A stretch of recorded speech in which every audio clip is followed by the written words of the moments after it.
तर रस्त्यावर मारणं. तुम्ही संप करा, तुम्ही रिक्षा चालवू नका, तुम्ही काय वाटेल ते करा, मराठी भाषा शिकायला घ्या पाहिजे या संपामध्ये. पण तुम्ही जे रिक्षा चालवत आहेत, जे मराठी लोक रिक्षा चालवत आहेत, त्यांच्या अंगावर आला तर रस्त्यावर मारणं.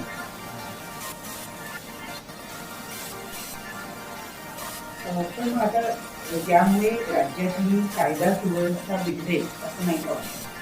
नाही, मला वाटतं ते सरकारनेच निर्णय घेतला म्हणून कायदा सुव्यवस्था बिघडलीच नाही पाहिजे. त्यांनी ती कायदा सुव्यवस्था लावली पाहिजे की कशा प्रकारे संप झाला तरी कुठेही मारहाण नाही होणार. शांतपणे तुम्ही संप करा ना. तुम्हाला आम्ही दाखवून देऊ की मराठी रिक्षा चालक काय आहेत. आणि जी तुम्हाला भीती आहे की जर तुम्हाला भीती असेल की आम्ही संप केल्यानंतर पण रिक्षा चालक चालू असतील तर ती भीती असली पाहिजे.